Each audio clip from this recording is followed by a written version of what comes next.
सभी को नमस्कार। मैं doctor Azim Mishra, national president federation of electrical vehicles. तो हम लोग इलेक्ट्रिकल व्हीकल की जितनी भी कंपनीज हैं उनके साथ उनको नेटवर्किंग देते हैं, लाइसेंसिंग करते हैं। उनको कोई भी नवाचार करना है, अनुसंधान करना है, उस पर भी हम लोग देते हैं। जो भी उनको फैसिलिटी है वो हम दे सकते हैं। आज पहले भी हमारी लघु उद्योग भारती के साथ मीटिंग हो चुकी है। ईवी एक नया सेक्टर, जैसे हमारे माननीय प्रधानमंत्री जी चाहते हैं कि 2030 में एक जो जितना भी पॉल्यूशन फ्री उसे बना पाए, वो ईवी के माध्यम से ही हम बना सकते हैं, इलेक्ट्रिकल व्हीकल के माध्यम से। तो वो हम कुछ स्लाइड में दिखाना चाहेंगे टेक्निकली कि कैसे इसे प्रूव कर सकते हैं। और हमारे एक्सपर्ट्स बैठे हुए हैं जो आज से नहीं, हमारे साथ 92 ईयर्स तक का एक्सपीरियंस है पूरा उन्हें। तो मैं चाहूँगा हमारे chairman doctor S K. Saroj ji slide में। Thank you so much Ajit ji. सबसे पहले मैं ओपी गुप्ता जी का बहुत बहुत शुक्रिया करना चाहूँगा जिनके माध्यम से हम आज यहाँ तक पहुँचे। नागपाल जी का भी बहुत बहुत धन्यवाद। इलेक्ट्रिक व्हीकल आज की डेट में अगर हम बात करते हैं तो सबसे हॉट टॉपिक जो डिस्कशन का है वो इलेक्ट्रिक व्हीकल पे। कहीं भी हम बैठते हैं, कहीं भी आते जाते हैं तो इलेक्ट्रिक व्हीकल के ऊपर हम पूछते हैं, डिस्कशन करते हैं यार कौन सी गाड़ी लेनी चाहिए, इलेक्ट्रिक पे जाना चाहिए, नहीं जाना चाहिए, स्कूटी इलेक्ट्रिक की लेनी चाहिए, नहीं लेनी चाहिए, या बैकअप कितना देगी, चार्जर कितना देगी, कहीं लॉन्ग रूट पे जाएंगे ईवी चार्जर मिलेगा या नहीं मिलेगा। तो आज की डेट में वो लेटेस्ट हॉट बर्निंग टॉपिक है वो है इलेक्ट्रिक व्हीकल। कुछ स्लाइड के माध्यम से मैं यहाँ पर रिप्रेजेंट करने जा रहा हूँ। वैसे तो स्लाइड 30 मिनट की, मैं कोशिश करूंगा उसको जल्द से जल्द खत्म करने के लिए 10 से 15 मिनट के अंदर। तो मैं चाहूंगा राजीव जी इसको नेक्स्ट स्लाइड पे प्लीज करिए। फ्यूचर ऑफ इलेक्ट्रिक व्हीकल, क्या है भविष्य इलेक्ट्रिक व्हीकल का इस आज के युग में। ये टॉपिक्स हैं जिसको हम कवर करेंगे। What is electric vehicle, ecosystem of electric vehicle, history of electric vehicle, air quality in Indian cities, carbon emission, number of deaths due to the pollution, major factor that attracts EV comparison between electric and petrol vehicle, EV policy roadmap in India, recent state policy, EV policy in major Indian state, market का overview क्या है, की players India में कौन कौन है, और EV के सेल 16 से लेकर 22 तक क्या रही है, फिर उसके बाद ईवी कंपोनेंट का क्या ग्रोथ होगा, वर्ल्ड में इंडिया का क्या पोजीशन है, और की प्लेयर्स कौन है ईवी मार्केट में, इंफ्रास्ट्रक्चर हर्डल्स क्या आ रहे हैं, और इलेक्ट्रिक डिमांड और कैपेसिटी। क्योंकि जब इतने इलेक्ट्रिक व्हीकल चलेंगे तो डेफिनेटली हमें ग्रिड के बारे में भी सोचना पड़ेगा, इलेक्ट्रिक के बारे में सोचना पड़ेगा कहां से आएगी। Impact on electric demand and grid of Eva का विजन क्या है। मैं चाहूंगा नेक्स्ट स्लाइड। एक स्लाइड के माध्यम से हमें दिखाने की कोशिश करी है ग्रीन रिवोल्यूशन लाने की, चार पहियों पे ग्रीन बत्ती को रखकर। तो जैसे कि हमने फर्स्ट बताया, inspired by road going to the automobile, powered by electricity, propelled by one electric motor or using batteries। Electric motor give instant torque. आपने किसी ने अगर इलेक्ट्रिक व्हीकल चलाया होगा स्कूटी तो इंस्टेंट टॉर्क मिलता है, स्मूथ एक्सेलरेशन है। Plug in electric vehicles are fast, red and efficient, maintenance is simple and cheaper. यह एक इकोसिस्टम के थ्रू हमने यहाँ पर समझाने की कोशिश की क्या क्या चीजें इफेक्ट होंगी उसके थ्रू और किसको किसको इससे बेनिफिट मिलने वाला है। इसमें मतलब कुछ चीजें मिस भी हो गई जितना उसके हमने ऐड कर रिसाइक्लिंग का प्लान है इसमें कहीं पे। यस, रिसाइक्लिंग डेफिनेटली हमने रिसाइक्लिंग का भी रखा हुआ है इसमें। तो देखिए की सिस्टम प्लेयर से कंज्यूमर सबसे पहले आता है, कंज्यूमर इसको यूज करेगा और उसके थ्रू डेफिनेटली न्यू एम्प्लॉयमेंट भी जनरेट होगी, जब फैक्ट्रीज लगेंगी, प्रोडक्शन होगा तो फैक्ट्री एम्प्लॉयमेंट जनरेट होगा, फाइनेंस सेक्टर भी बूस्ट होगा, insurance, R&D, climate changes and policy. Major trends vehicle production, lithium ion batteries, EV charger, renewable power, smart grid. Testing agencies को भी इससे बहुत, जो भी टेस्टिंग एजेंसी के भाई बैठे हुए पंकज जी, डेफिनेटली इसको भी बहुत बूस्टअप मिलने वाला है। नेट मीटरिंग, नेट मीटरिंग होता है जैसे कि आपने काफी लोग जानते हैं, मुझे टेक्निकल है कि नेट मीटरिंग होती है कि आपने अपने घर में सोलर एनर्जी लगाई, जितना आपने यूज किया उसके अलावा सरकार को भी दे सकते हैं, उसको भी काफी बूस्टअप मिलेगा। सोलर सेक्टर को भी इससे बहुत बूस्टअप मिलने वाला है। स्मार्ट चार्जिंग भी आएगा और ये हमने इकोसिस्टम दिखाने की कोशिश करी है कि क्या क्या इसमें किन किन चीजों का इफेक्ट पड़ेगा और किन चीजों को बेनिफिट्स होगा।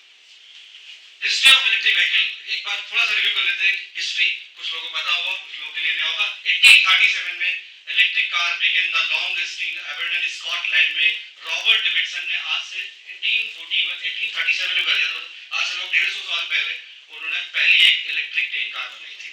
उसके बाद 1840 लगभग 40 साल के बाद थॉमस पार्कर ने लंदन में इलेक्ट्रिक व्हीकल को बनाया था और 1890 में first electric car produce in Iowa USA, जो कमर्शियली लोग 1890 में विलियम मॉरिसन ने this car is little more than electric wagon. This 6 seater car बनाई थी जिसकी maximum speed 14 kilometre per hour की थी। ये बेसिक सी हिस्ट्री बताई हमने आपको। नॉन चार्जेबल बैटरी 1830 में आ गई थी। सोचिए कि नॉन चार्जेबल बैटरी और इलेक्ट्रिक व्हीकल आज से 150 साल पहले आ गया थी। भारत का दुर्भाग्य है कि भारत में आने में इतने साल लगे हैं। चार्जेबल बैटरीज 1859 में आ चुकी थी। Deployment of electric power trains 1890 में आ चुका था। और लिथियम आयन बैटरी जो लिथियम आयन बैटरीज हम कहेंगे तो ये 1990s में आया है, लगभग 30 इयर्स पहले। उससे पहले जो लेड एसिड बैटरी और बाकी बैटरीज थी वो आ चुकी थी। Next slide. Air quality index की बात करें तो जैसे सब जानते ही हैं कि दिल्ली की सबसे बुरी हालत है और उसकी वजह से डेथ कितनी हो रही है, तो दिल्ली में ऑलमोस्ट 60,000 डेथ जो है वो एनुअली होती है। और मुंबई में उससे कम है, देन बेंगलुरु है, हैदराबाद है, चेन्नई है, लखनऊ है। हमने एक सिनेरियो में कुछ सिटीज को लिया है, मेट्रो सिटीज को रिप्रेजेंट करके। इसकी वजह से कार्बन इमिशन होते हैं, जो पॉल्यूशन होता है, उससे डेथ कितनी होती है डायरेक्टली और indirectly. 22 out of 30 most polluted city in the world in India. World में अगर बात करें तो 22वें नंबर पे है most polluted city. 41% of annual emission Delhi में है ड्यू टू द व्हीकल्स, जो अभी ऑटोमोबाइल व्हीकल्स चल रहे हैं उसकी वजह से। और पीएम 2.5 काफी लोग जानते हैं, फेमिलियर नेम है पीएम 2.5 इमिशन, जिसकी वजह से जो है इलेक्ट्रिक व्हीकल की वजह 23%। कार्बन इमिशंस, अब हम देखते हैं कि कार्बन इमिशन का हमने रिडक्शन दिखाया कि किस चीजों से कितना कार्बन इमिशन का रिडक्शन हो सकता है। तो जैसे कि आप देख रहे हैं कि सबसे पहले यहाँ पे 15% होता था इंटरनल कंबशन, जो हमारे ऑटोमोबाइल था उससे जस्ट 15% था। नेचुरल गैस सीएनजी और बायोफ्यूल्स आगे से 10-30% का है। हाइब्रिड इलेक्ट्रिक व्हीकल से ऑलमोस्ट 30-40% का रिडक्शन होता है। ये रिडक्शन की बात कर रहे हैं, कार्बन रिडक्शन। और फुली इलेक्ट्रिक व्हीकल से 50-100% का रिडक्शन है। हाइड्रोजन भी आने वाला है फ्यूचर में, जिससे भी 50-100% का। ये यस बैंक का डाटा एनालिसिस जहां से हमने सोर्स को लिया है। Number of death pollution in world में कितने, अभी तो हमने इंडिया का दिखाया था कितने डेथ्स होते हैं यहाँ पर। वर्ल्ड में अगर देखें तो वर्ल्ड में भी सबसे नंबर 1 पे इंडिया ही आता है। बड़े दुर्भाग्य की बात है कि Philippines, Brazil, Congo, USA, Russia, Indonesia, ये सारे कंट्रीज का जब हमने चार्ट बना के देखते हैं यहाँ पे, और ये सोर्स भी स्टैटिस से किया गया है, और यहाँ पर ये दिखाने की कोशिश कर रही है कि इंडिया में भी डेथ पोल्यूशन की वजह से देखो। Now the comparison between electric vehicle, जैसे कई लोग अभी बहुत सारी भ्रांतियां हैं कि यार इलेक्ट्रिक व्हीकल कॉस्टली है लेना, तो लेकिन हमने 5 साल का एनालिसिस यहाँ पे किया है और देखा कि क्या है। तो हमने एक मोटा मोटा ले लिया है यहाँ पे। लिथियम आयन की जो है वो गाड़ी, अगर स्कूटी की बात करते हैं, हमने स्कूटर का एग्जाम्पल लिया है यहाँ पे, तो वो 90,000 की अप्रोक्सीमेटली आती है। लेड एसिड की एक स्कूटी 60,000 की और पेट्रोल वाली 60,000 की स्कूटी आती है। तो अगर 50 किलोमीटर कोई बंदा गाड़ी पर डे चलाता है तो 1.5 मिनट से वो चार्ज करेगा उस गाड़ी को और फुल डे उसकी चलेगी, 50 किलोमीटर चलेगा। अब पेट्रोल अगर 1 लीटर वो लेता है तो 1 लीटर से वो 50 किलोमीटर चलाता है, एवरेज हमने लिया है। तो क्या कॉस्टिंग आती है, 11 रुपए यूनिट हमने बिजली का मान लिया है, तो 11 रुपए यहाँ पे लगे उसकी पर एक दिन का, और 11 रुपए लेड एसिड पे भी लगा, और पेट्रोल में उसका 100 रुपए गए पेट्रोल पे। तो अब ये 5 साल का ड्यूरेशन ऑफ ओनरशिप लेते हैं। टोटल रनिंग इन 5 ईयर जो गाड़ी चल रही है वो 91,250 चल रही है, अगर पर डे 50 किलोमीटर चलती है तो ये हमने जीरो में दिखाया है। तो एवरेज मेंटेनेंस 5 ईयर में अगर ले लेते हैं तो लिथियम आयन पे भी 25,000 का मेंटेनेंस, 25,000 का लेड एसिड पे, और पेट्रोल पे लगभग ज्यादा होता है क्योंकि उसके अंदर काफी सारे इंजन के पार्ट्स भी होते हैं, तो 35,000 रुपए। Cost of refuelling in 5 year, 5 साल में कितना रिफ्यूलिंग या चार्जिंग पे पैसे गए, तो वो हमने जब यूनिट से मल्टीप्लाई किया 5 ईयर्स को, तो 20,000 रुपए, 75 रुपए का चार्जिंग किया, और एलईडीसी में भी ऑलमोस्ट सिमिलर है। लेकिन पेट्रोल आपने लगभग 1,42,500 रुपए का आपने पेट्रोल भरवाया। तो जब टोटल करते हैं सबका तो 1,35,000 और जो पेट्रोल व्हीकल की जो कॉस्ट आती है 5 ईयर में वो 3,07,000 के आसपास आती है। तो जब हम अगर देखते हैं सेविंग कितनी हमने करी, तो लगभग लिथियम आयन बैटरी और लीड एसिड में 1,72,000 का, और यहाँ पे हमने 30,000 का लीड एसिड दिखाया है क्योंकि 5 साल लाइफ 5 साल से कम होती है, लगभग 3 से 5 साल जो मैन्युफैक्चर क्लेम करते हैं तो 30,000 के आसपास की बैटरी आपको चेक करनी पड़ेगी। बस लिथियम आयन की बैटरी जो मैन्युफैक्चर आज की डेट में क्लेम कर रहा है वो लगभग 8 से 10 साल की है, तो वहां पे आपका इसका खर्चा नहीं आएगा। लेड एसिड में आपको 30,000 का एक खर्चा बैटरी का फिर देना पड़ेगा, तो वो भी हमने ऐड कर दिया है। साथ में आप कार्बन रिडक्शन भी कर रहे हैं 5 ईयर में 1.90 मेट्रिक टन, और लेड एसिड से 2.0 मेट्रिक टन। ये हमने समझाने की कोशिश करी है छोटे से चार्ट से। सो गवर्नमेंट इनिशिएटिव और पॉलिसीज क्या है, जो भी क्वेश्चन आंसर सेशन होंगे हम बाद में करेंगे लास्ट में। तो एक हमने देखा कि रिसेंट स्टेट पॉलिसीज क्या है, तो दिल्ली की पॉलिसीज जो है वो हर स्टेट की, यहाँ पर एक बड़ी विडंबना है हर स्टेट की, इस ईवी के केस में हर एक स्टेट की अलग अलग पॉलिसीज है, ये थोड़ी सी यहाँ पर विडंबना है। मुझे लगता है कि सेंट्रल बेसिस पे ये पॉलिसीज बननी चाहिए। तो जगह जैसे कि स्क्रैपिंग पॉलिसीज हो गई या अगर हम बात करें कि सब्सिडी की बात करें वो भी स्टेट वाइज वेरी कर रही है यहाँ पर। तो हमने परचेज अगर वो करते हैं तो 30,000 रुपीज का भी ई रिक्शा और ई कार्ड पर है, जो कि शायद ध्यान से बताइए सर खत्म कर दिया सरकार ने, खत्म कर दिया है इस उसको खत्म कर दिया सरकार। तो ऐसे ही सारी स्टेट की अलग अलग पॉलिसीज है। मैं चाहूँगा राजीव जी इसको चेंज करें। तमिलनाडु की भी अलग पॉलिसी है, गुजरात की भी अलग है और कर्नाटक की भी डिफरेंट पॉलिसीज है। यहाँ पर हम चार्ट के माध्यम से समझते हैं कि क्या क्या रिवोल्यूशन आया बेसिकली 2013 से लेकर 2023 के बीच में। तो ये NEMMPP करके एक नीति आयोग ने एक गठन किया, national electric of mobility vision, ये एक गठन किया गया 2013 में। उसके बाद 2015 में फेम 1 पॉलिसी लाई गई जो सब्सिडी से रिलेटेड थी, और 2017 में BS4 और ESL ने एक बहुत बड़ा टेंडर भी निकाला 10,000 EVs का। 2019 में सरकार ने फेम 2 करके पॉलिसी लाई, काफी लोग अवेयर होंगे, ये सब्सिडी से रिलेटेड पॉलिसीज हैं। और BS4 भी आया है। PLI scheme, performance link incentive भी एक इसमें स्कीम आई कि जो भी मैन्युफैक्चर इंडिया में फुली प्रोडक्शन करेगा EV व्हीकल का, उसको परफॉर्मेंस लिंक इंसेंटिव भी मिलेगा। और अब ये स्कीम भी है, शायद कुछ चेंज हुआ है इसमें PLI स्कीम में भी। अभी ये GST पर है, इस पर 18% है, जो कि सरकार ने 5% कर दिया है। रोड टैक्स एंड रजिस्ट्रेशन को भी खत्म कर दिया है, इनकम टैक्स भी जेट में ले दिया है। तो सरकार पूरी तरह कोशिश कर रही है कि हर तरीके से EV को बूस्ट करने के लिए जो भी हो सकता है वो करने की कोशिश कर रही है। बट कुछ लोगों ने सब्सिडी का गलत इस्तेमाल भी किया, कुछ बड़े नाम भी उसके अंदर है, बड़े बड़े नाम नहीं किया। हीरो इलेक्ट्रिक होगा में, जिसके ऊपर गवर्नमेंट ने कई हजारों रुपए की पेनल्टी लगाई है, शायद इलेक्ट्रिक पर 500 करोड़ की पेनल्टी भी लगी है। तो मैं यही कुछ करूँगा, इंडिया में एक बड़ी प्रॉब्लम है, सरकार अगर कुछ करती है तो लोग उसका मिसयूज करने लगते हैं, जिनको उस चीज़ का लूपहोल पता होता है। तो कृपया ऐसा ना करें। मैं यही अगर माध्यम करूँगा, सभी से रिक्वेस्ट करूँगा कि सरकार की जो स्कीम्स है उसका फायदा। इलेक्ट्रिक व्हीकल मार्केट क्या है इंडिया में, मार्केट ओवरव्यू हम लेते हैं तो इलेक्ट्रिक व्हीकल का लगभग जो है 5 बिलियन का 2020 में, and is predicted to grow $47 billion in 2026 तक हम एक्सपेक्ट कर रहे हैं, with compound annual growth rate of 40% during the forecast period of 2021 से लेकर 26 के बीच में। ये हमने एक बनाया है कि कैसे 2019 में क्या मार्केट साइज था, 2022 में $13,833 का मार्केट होगा ये। तो 54.2% का लगभग ग्रोथ हम 2025 तक ले जाने का टारगेट करते हैं। की प्लेयर्स कौन कौन है इंडिया में? टू व्हीलर की बात करें तो एस, ओला, अजंता, एम्पियर, काफी सारे लोग हैं, Mahindra and Mahindra, Okinawa, TVS। Three wheeler से बजाज, इकोथर, महिंद्रा। फोर व्हीलर में महिंद्रा, टाटा, सिंट्रॉन, MG। बसेस में वॉलमैक इंजीनियरिंग, वॉल्वो, BID, ये सारे मेजर प्लेयर्स हैं। अगर हम देखें कि ग्रोथ क्या हुई 2021 से 22 में, तो लगभग तीनों सेगमेंट में लगभग 100% से ज्यादा की ग्रोथ है 2021 से लेकर 22 में। तो पिछले 2 वर्षों में काफी ग्रोथ आया, बट ड्यू टू द कोविड-19 एपिडेमिक की वजह से थोड़ा ये स्लो डाउन था, बट अभी मार्केट ने पूरी तरह पकड़ लिया। अब इससे क्या क्या इंडस्ट्री को ग्रोथ मिलेगा? तो इलेक्ट्रिक मोटर, जो कि बहुत ही इंपॉर्टेंट पार्ट है किसी भी इलेक्ट्रिक व्हीकल के अंदर, तो इलेक्ट्रिक मोटर्स की इंडस्ट्री को लगभग 1.23 बिलियन का एक बैकअप मिलेगा, सपोर्ट। और बैटरी इंडस्ट्री को बहुत बड़ा इसमें बेनिफिट होने जा रहा है, 1.86 बिलियन का। पावर इलेक्ट्रॉनिक इंडस्ट्री को 1.47 बिलियन का, और चार्जिंग स्टेशन को 1.230 का बिलियन का लगभग इसमें ग्रोथ मिलने वाला है। मैं ये पूछना चाहता हूँ आपसे, जी। इसमें MSME का रोल कहाँ पर है? इसमें जितना इंफ्रास्ट्रक्चर डेवलप होगा, हाँ। तो MSME कहाँ है? आप ये आइडेंटिफाई करके बता सके तो बहुत अच्छा होगा हमारे लिए, क्योंकि जी, जितना भी मैं- इंफ्रास्ट्रक्चर डेवलप हो रहा है वो मेजर लार्ज इंडस्ट्री का है। मैं आता हूँ उसमें। हाँ, MSME है इसमें, वो अब जैसे मुझे ई रिक्शा पता है। इंडस्ट्री है, ई रिक्शा है या ई साइकिल्स वाले इंडस्ट्री वाले हैं, उससे बहुत सारे micro, small and medium enterprises हैं ई रिक्शा और साइकिल। लेकिन जब कार की बात करते हैं तो वो हैवी इंडस्ट्री में चला जाता है, मिनिस्ट्री हैवी इंडस्ट्री के अंदर। लेकिन टू व्हीलर जो स्टार्टअप्स हैं, जो ई रिक्शा है, बैटरी एंसिलरी वर्क को MSME करती है। जी, अब बैटरी है, बहुत सारी चीजें, तो MSME का भी की प्लेयर्स हम देख रहे हैं। तो अभी कार के सील में टेस्ला ने, MG ने, टाटा, अशोका लेलैंड, महिंद्रा, हुंडई, ये सारे लोगों ने स्टार्ट कर दिया, और मारुति भी बहुत जल्दी बहुत बड़ा प्लांट लगा के इलेक्ट्रिक व्हीकल की फील्ड में आ रही है। अब हम एक बार वर्ल्ड की पोजीशन देख लें, इंडिया कहाँ पे है। इंडिया लगभग 1, 2, 3, 4, 5वें पोजीशन पे इंडिया है, उसके जो है लोअर साइड में। फिर चाइना है, स्वीडन और बाकी कंट्रीज हैं। नेक्स्ट, की players of the EV markets क्या क्या है? तो हम देखें वर्ल्ड में देखते हैं तो टेस्ला है, ऑडी है, जगुआर है, मर्सिडीज है, ये सारे लोग हैं।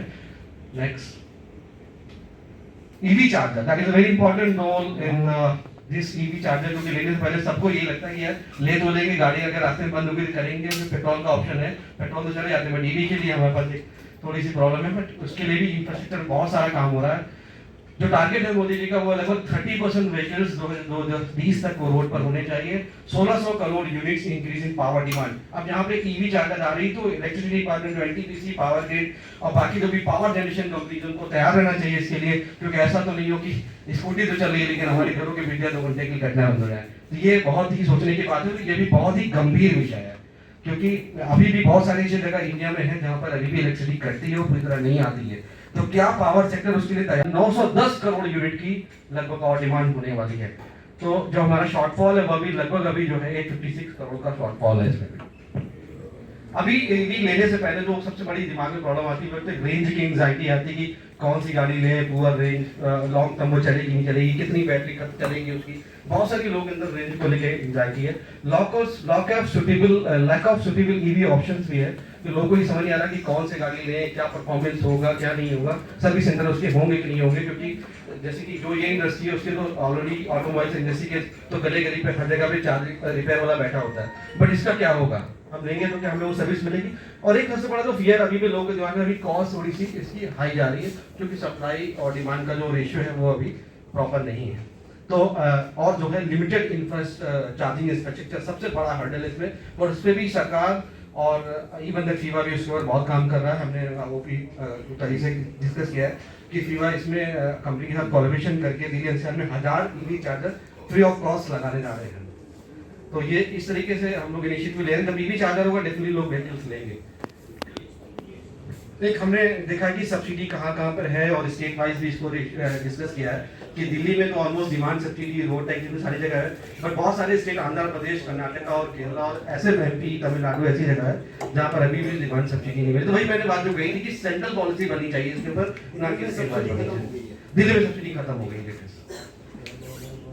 अभी हमने एक बैटरी की कॉस्ट कम करी है, उसमें बात करी है कि production link incentive scheme to establish, मतलब बैटरी के ऊपर भी जो है वो PLI स्कीम होनी चाहिए और बैटरी मैन्युफैक्चरिंग इंडिया में होनी चाहिए। अभी तो जो जैसे कि आपको सब पता होगा जम्मू में लिथियम PLI तो ऑलरेडी एक साइड प्लांट लगा चुकी है जी वो लगाया है, बट और भी लोगों तो जैसे कि आपको पता होगा कि लिथियम आयन का सूत्र जम्मू में मिला है। ये भारत के लिए बहुत बड़ा वरदान है और एक अच्छी चीज है। जी बैंगलोर में मिला है। तो अब सरकार को क्या करना चाहिए, जल्दी ही टेंडर निकाल के और बड़ी बड़ी कंपनियों को उस पर इन्वाइट करना चाहिए और उसमें बड़ी बड़ी कंपनियों को इन्वाइट करना चाहिए टेंडर लेके, सो दैट इंडिया जो अभी जो हमारी डिपेंडेंसी बाहर जो सेल मंगाने को, उस गाड़ी का एक सबसे बड़ा इंपॉर्टेंट जो कॉस्टली पार्ट है वो बैटरी है। तो वो अगर इंडिया में बनने लगेगी तो हमारी डिपेंडेंसी खत्म हो जाएगी, हमारी कॉस्ट रिड्यूस हो जाएगी। तो ये है। और एक मैंने अभी जस्ट आज कल के पेपर में देखा तो मैंने इसका एक कटिंग यहाँ पे लगा दिया है कि फॉरेन इन्वेस्टमेंट 30,000 करोड़ का ईवी इंडस्ट्री में होने जा रहा है। ये लेटेस्ट न्यूज़ है, 2 दिन पहले की है, तो जैसे मैंने अभी काटके इसकी पेपर में लगाई है। Next slide. और ये ई व्हीकल जो है दिल्ली में लगभग 55% जो है वो पावर को यूज करने वाला है। तो दिल्ली सरकार को भी सारी इलेक्ट्रिसिटी इंडस्ट्री को उस पर तैयार रहना चाहिए। तो थैंक यू सो मच। मैंने ज़्यादा समय नहीं लेना रिसाइकलिंग पॉलिसी समझना चाह रहा हूँ। ई व्हीकल सोलर से कैसे चल सकता है? सोलर से अभी तक तो कोई व्हीकल, पर सोलर से ई व्हीकल चार्ज होंगे, बिल्कुल चार्ज होंगे। इसके ऊपर काम चल रहा है ऑलरेडी। अप्रॉक्सीमेटली मिनिमम 50 किलोवाट का स्टेशन लगेगा, जिसमें कि सोलर से इलेक्ट्रिसिटी कन्वर्ट करके हम इलेक्ट्रिक व्हीकल को दे सकते हैं, जो कि सपोर्ट होगा बैटरी के साथ भी। In case of solar up down होता रहता है ड्यू टू क्लाउड्स वगैरह से, क्लाइमेट से, तो उसको कंपनसेट करने के लिए सपोर्टिंग बैटरी रहेगी। लेकिन हाँ डेफिनेटली ये काम करेगा।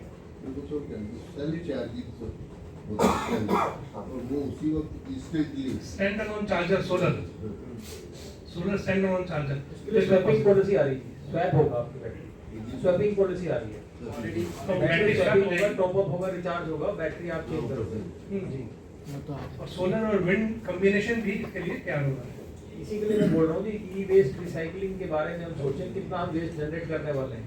एक और स्लाइड थी शायद बनाने वालों को काम वेस्ट मिस हो करने गई। वाले हैं। हाँ, ये एक पॉलिसी मिस, ये सॉरी ये एक स्लाइड जो मिक्स हो गई थी कि फीवा का इसमें क्या अभी रोल होने वाला है। लघु भारती के साथ जो हमने ओपी गुप्ता के साथ दिन भर बैठ के डिसीजन किया फॉर दिन में। थैंक यू, आपने इतना पेशेंस रखा और दिन भर का हमें समय दिया था। प्रोडक्ट ट्रेनिंग हम प्लान कर रहे हैं। लघु अगर हम सपोर्ट करता है तो हम प्रोडक्ट ट्रेनिंग बच्चों को, स्टार्टअप को, डिप्लोमा होल्डर्स को देंगे। गवर्नमेंट पॉलिसीज के ऊपर हम काम कर रहे हैं, एम्प्लॉयमेंट जनरेशन में हेल्प करेंगे, वुमेन एंटरप्रेन्योरशिप हेल्प करेंगे और स्टार्टअप इंडिया मिशन को करेंगे और build excellence centre of excellence करेंगे लघु उद्योग भारती के साथ मिलकर। एग्जिस्टिंग और एमएसएमई का क्या करोगे जो काम कर रहे हैं ईवी में? यस, एग्जिस्टिंग ईवी में जो काम कर रहे हैं उनको भी हम ट्रेन करेंगे, उनको भी किसी तरीके का ट्रेनिंग क्या सपोर्ट benefit चाहिए। मिलेगा उनके लिए? इंफ्रास्ट्रक्चर कैसे डेवलप होगा या बिजनेस या मार्केटिंग कैसे दिखाई देगी? क्योंकि आपके पास पूरा इंफॉर्मेशन है, रिसोर्स है। हाँ। तो जो भी करंट इंफ्रास्ट्रक्चर है या जो लोग एरिया में काम कर रहे हैं उनको अगर किसी भी तरीके का R&D से रिलेटेड सपोर्ट चाहिए या उनको बैंकिंग सपोर्ट चाहिए, उनको फिनांस चाहिए, जिस तरह का भी हेल्प हो सकता है, FEVA is always ready to give the support. नहीं, बेसिकली दोनों ऑर्गेनाइजेशन मिलकर कैसे काम करेंगे वो तो जितना फेवा करेगी उतना लघु उद्योग भारती में संजय दादा जी करेंगे। तो अभी फिलहाल मतलब हमें क्योंकि भाई साहब को भी आगे जाना था, आज बड़ी मतलब टाइट बिजी शेड्यूल में से टाइम निकलवाया हमने भाई साहब का। एक अगर आप सब लोग बोले ग्रुप फोटो कर लेते हैं, उसके बाद में फिर भोजन भी होगा और फिर उसके बाद में हम बैठ के आराम से चर्चा कर सकते हैं जब तक आप चाहें। अपने भवन है, कोई बात नहीं है। मैं भाई साहब का आप सभी का एक तो धन्यवाद करना चाहूँगा। आप सभी आए।